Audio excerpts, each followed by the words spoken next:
ಎಲ್ರಿಗೂ ನಮಸ್ಕಾರ. ಸಿಂಪಲ್ ಟಿಪ್ಗೆ ನಿಮ್ಮೆಲ್ಲರಿಗೂ ಆತ್ಮೀಯ ಸ್ವಾಗತ. ಸ್ನೇಹಿತರೆ, ಬನ್ನಿ ಇವತ್ತಿನ ವಿಡಿಯೋನ ಶುರು ಮಾಡೋಣ. ಯಾರಿಗೆಲ್ಲ ನಿಮ್ಮ ತುಟಿಗಳು ಮೃದುವಾಗಿರಬೇಕು ಅಂತ ಆಸೆ ಇದೆಯಾ, ಪಿಂಕ್ ಕಲರ್ ಆಗಿರಬೇಕು ಅನ್ನೋ ಆಸೆ ಇದೆಯಾ, ನಾನು ಹೀಗೆ ಹೇಳುವಂತಹ ಮನೆಮದ್ದನ್ನು ಟ್ರೈ ಮಾಡಿ ಸ್ನೇಹಿತರೆ. ನೀವು ಮಾಡಬೇಕಾಗಿರೋದು ಇಷ್ಟೇ, ಒಂದು 15ರಿಂದ 20 ರೋಸಾ ಹೂವಿನ ದಳಗಳನ್ನ ತೊಗೊಳ್ಳಿ. ಇದನ್ನು ಚೆನ್ನಾಗಿ ಕಿವುಚಿ ರಸನ ತಗೊಳ್ಳಿ. ಅದಕ್ಕೆ ಒಂದು 1/4 ಸ್ಪೂನಷ್ಟು ಬೆಣ್ಣೆನ ಹಾಕ್ಕೊಳ್ಳಿ.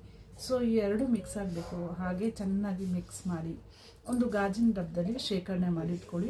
ಇದು 1 ವೀಕ್ವರೆಗೂ ಇಟ್ಕೋಬೋದು. ಪ್ರತಿ ರಾತ್ರಿ ನೀವು ಮಲಗೋದಕ್ಕೂ ಮುಂಚೆ ಒಂದು ಡ್ರಾಪನ್ನು ತೊಗೊಂಡು ನಿಮ್ಮ ತುಟಿಗೆ ಮತ್ತು ನಿಮ್ಮ ತುಟಿ ಸುತ್ತ ಇದರಿಂದ ಮಸಾಜನ್ನು ಮಾಡಿ ಒಂದು ಟಿಶ್ಯೂ ಪೇಪರಲ್ಲಿ ಒರೆಸಿ ಮತ್ತು ನೀವು ಆರಾಮ್ಸೆ ರೆಸ್ಟ್ ಮಾಡಿ. ಸತತವಾಗಿ 15 ದಿನಗಳು ನೀವು ಇದನ್ನು ಮಾಡ್ತಾ ಬಂದರೆ ನಿಮ್ಮ ತುಟಿಗಳು ನೋಡೋದಕ್ಕೆ ತುಂಬ ಮೃದುವಾಗುತ್ತೆ. ಡೆಡ್ ಸ್ಕಿನ್ ಎಲ್ಲ ಹೋಗಿ ನಿಮ್ಮ ತುಟಿಗಳು ನೈಜವಾಗಿ ನೋಡೋದಕ್ಕೆ ಸೌಂದರ್ಯವಾಗಿ ಕಾಣುತ್ತೆ. ಸೊ ಈ ಒಂದು ಟಿಪ್, ಸಿಂಪಲ್ ಟಿಪ್ ನಿಮ್ಗೆ ಇಷ್ಟ ಆಯಿತು ಅಂತ ಅಂದ್ಕೊತೀನಿ. ಹೊಸದೊಂದು ಟಿಪ್ನೊಂದಿಗೆ ನಿಮ್ಮನ್ನು ಭೇಟಿ ಮಾಡ್ತೀನಿ. ಅಲ್ಲಿವರೆಗೂ ಮಿಸ್ ಮಾಡಿದೆ ನನ್ನ ಚಾನಲ್ನ ನೋಡ್ತಾ ಇರಿ. ನೋಡಿ, ನಾನು ನನ್ನ ತುಟಿನ ನಿಮಗೆ ಹತ್ರದಿಂದ ತೋರಿಸಿ.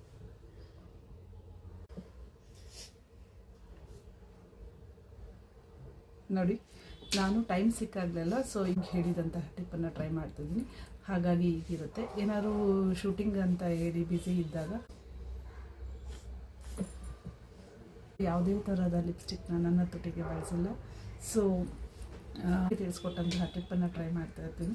ಹಾಗಾಗಿ ಈಗಿರುತ್ತೆ. ಮತ್ತು ಶೂಟಿಂಗ್ ಅಂತ ಅಂದಾಗ ಲಿಪ್ಸ್ಟಿಕ್ಕು ಅದು ಎಲ್ಲ ಹಾಕಿದಾಗ ಮತ್ತೆ ಸ್ವಲ್ಪ ಡ್ರೈ ಆಗುತ್ತೆ, ಮತ್ತೆ ಬ್ಲ್ಯಾಕ್ ಆಗೋಕ್ಕೆ ಶುರು ಆಗುತ್ತೆ. ಸೊ ಮತ್ತೆ ನಾನು ಈ ಒಂದು ಟಿಪ್ಪನ್ನು ಟ್ರೈ ಮಾಡ್ತಾ ಇರ್ತೀನಿ. ಕೆಮಿಕಲ್ ಇಲ್ಲದೆ ಇರೋವಂತಹ ಟಿಪ್ ಇದು. ದಯವಿಟ್ಟು ಟ್ರೈ ಮಾಡಿ. ಹೇಗಿತ್ತು ಅಂತ ಕಮೆಂಟ್ನಲ್ಲಿ ತಿಳಿಸಿ.